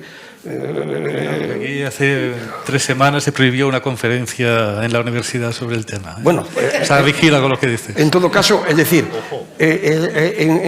un hombre... un antropos, es decir, cuando se dice un misógino, cuando se dice un misántropo, no se dice el que odia solo a los hombres, a los varones. Un misántropo es uno que odia al género humano. Pues el que no es misántropo, que creo que es el caso de todos los que estamos aquí, amamos al género humano contrariamente al misántropo, que nos odia a todos. Pues bien, hay misántropos que lo ignoran, muchos. Creo que algunos de ellos son aquellos que relativizan la singularidad humana en estos momentos. Sí. Hay muchos que relativizan la singularidad humana. Una cosa es que tengas muchísimo cariño a los animales, sobre todo a los animales, cuidado, nadie le tiene cariño a todos los animales. No es verdad. Los piojos y tienen sistema nervioso central. Si te pones dogmático, por así decirlo, tienen sistema nervioso central. No seré yo quien vaya a defender esas posiciones, pero quiero decirte que la puesta en cuestión, la relativización de la condición de ser de palabra tiene consecuencias. Y efectivamente, yo creo que todas las civilizaciones, eso sí que es un universal antropológico, cualquier cultura, pues aquellos que saben que un hombre sin palabra no es un hombre. Entonces, es decir, los seres de palabra hacen contratos sustentados en la palabra, sea cual sea la situación. Por eso hay crímenes de guerra intolerables, porque si solo fuera relación de fuerzas no habría crímenes de guerra. Y por eso, por ejemplo, yo hace 2 semanas, un domingo, escribí en El País un artículo que llamaba Sin ley del mar, en el cual me quejaba simplemente, yo ya sé que un enemigo no le vas a salvar, pero la ley era que lo recogías si era un náufrago. Y después, si quieres, pues lo fusilabas. Pero si era un enemigo. Pero en cualquier caso no faltabas a la ley del mar. Entonces, yo tiendo a pensar en este viejo que no es malo, en cualquier caso, no relativizar la condición humana entre máquinas más o menos inteligentes y más o menos cariñosas. Hay una pobre señora, es así de triste, en Barcelona, que salió en La Vanguardia, le hacían una entrevista, que era muy, muy penoso, es lo que tú abocabas, que venía diciendo que parece que ser que el artefacto le decía cada día, camaca, que estás ahí y tal. ¿Entiendes? Triste condición que tengamos que llegar ahí. Pero no hace falta que llegar ahí. Intenten llamar al Banco de Santander un domingo. O un lunes. Pero es que ya... No, pero es que si es un domingo porque ha fallado la cuestión y era un apuro, yo tenía que coger un billete, vas pasando de robot a robot. Pero eso demuestra que la tecnología está muy atrasada. O sea, si fuera posible generar la ilusión de interacción, de que estás con un humano, con una tecnología, estas empresas la tendrían. Y en cambio, pues nos tratan como, o sea, pues eso, la experiencia. O sea, nos llevan al huerto, nos meten en la caverna platónica, nos suplantan la relación humana por una relación con un pseudo humano. Sí. Pero cuidado, por el lado del... Nosotros somos animales, obviamente, que vamos a ser. Pero no solo animales de razón. Y eso, vamos a ver, no estoy haciendo un discurso que se me entienda. En la historia evolutiva, no sé... ¿quién no va a ser darwiniano hoy? Es que no hay. En la historia evolutiva hay un momento singular, eso tampoco es ser un irracionalista, el decir que en la historia evolutiva pasas fuera el hombre de Erto o fuera antes, como hay discusión entre ellos ahora, saber si fue hace 150.000 años en Erto o ya fue antes. Sea cuando fuera, es clarísimo que hubo un momento en el cual el código de señales que usan los primates, los códigos de señales, se transformó en algo tan raro como que, por ejemplo, estemos aquí a las 9 de la noche reunidos para hablar sobre los códigos de señales. Eso no es el instinto de conservación individual, ni la subsistencia lo que nos mueve a estar aquí, hablando de máquinas, de animales, tal. Es decir, eso es otra cosa. Hay un pensador canadiense que le ha llamado, tiene muchos enemigos, pero el título de su libro es increíble, Instinto del lenguaje. Ese título, Pinker, estoy hablando de Pinker, ese título, después yo le conozco porque además estuvo en un congreso que organizo y tal, se puede estar de acuerdo, tiene muchos enemigos, se le ha discutido, pero el haber dicho que los seres de palabra, además del instinto de conservación individual y del instinto de conservación específico, tenemos un instinto de defender la palabra. Mire, yo he trabajado en el País Vasco y aprendí euskera un poco en París. Yo hablo un poco euskera, mal, pero lo hablo. Es una de las cosas porque cuando yo llegué al País Vasco era un euskera y creo que la gente que no entendió lo que pasaba en el País Vasco con el euskera, se les escapaba algo fundamental de la tragedia que había allí. Es decir, era en gran parte, a diferencia del català, que la llengua vasca estava perduda, pràcticament, a punt de morir. Estava a punt de morir, la llengua vasca. Y el instinto de salvarla respondía a ese instinto de lenguaje de Pinker. Y no he respondido a tu pregunta, pero No, imagínate. Creo que tenemos al final de la sala una intervención, ¿sí? Bueno, yo no quería hacer ninguna pregunta porque veo que ya se va a terminar todo. Solo quería darle las gracias, profesor Torralba, por encontrarle aquí después de tantos años cuando nos reuníamos con la Asociación del Padre Oliver de feliz memoria. ¿Qué pensaría él de todo esto ahora? Yo he vivido un asunto de eutanasia en la propia vida. ¿Te acuerdas de Perico Portau, que era miembro de la fundación? Se murió hace 4 meses, pero estaba con un problema leve de cabeza mucho tiempo y tenía un catarro y me lo llevé a la clínica. Y me dice, el médico ni entró a verle y me llama fuera. Mire, ahora lo que conviene a este señor, dulcemente, que se despida dulcemente. Yo tenía un catarro y le digo, ¿qué me está diciendo? Que yo no le voy a dar ningún alimento ni ninguna medicina, porque este señor ya con 93 años y estando, pues la verdad, y él solo le llevé para un catarro. Le dije, no, yo lo he traído para que le cure. Nos hizo estar 4 días, nosotros le llevábamos comida, claro, y al 5.º día digo, bueno, mi marido está bien, podemos irnos. Allá ustedes, ya nos volveremos a ver. Y me lo llevé tan pancho. O sea, es una cosa que si no llegó a estar su mujer, que soy yo, incluso discutía lo que yo le decía para que no matara a mi marido. Me parece esperpéntico, la verdad, no sé. Muchas gracias, profesor Torralba. No, gracias a usted. Yo también, cuando he entrado en este auditorio, he recordado las conferencias que hacíamos durante esos ciclos dedicados a la memoria también de Antonio Oliver, junto con otros profesores, y me ha venido un recuerdo muy agradable. O sea que gracias por su recuerdo también. No sé si había alguna persona más al final de la sala que quería hacer alguna pregunta. ¿No? Bueno, pues hasta aquí llegaríamos en este interesante debate. Creo que los seres de palabra que están hoy aquí salen con más herramientas y más fuertes para luchar contra esos señores del aire. No sé si contra los piojos, pero contra los señores del aire seguro que sí. Y yo les quiero agradecer a todos ustedes haber estado aquí. Les invitamos al próximo debate que tendremos el día 12 de mayo, en este caso centrado en el feminismo, también con 3 personas, 3 faros de luz, como los que hemos tenido hoy. Señor Gómez Pin, señor Torralba, señor Gomila, muchas gracias y un fuerte aplauso para todos ustedes. Gracias.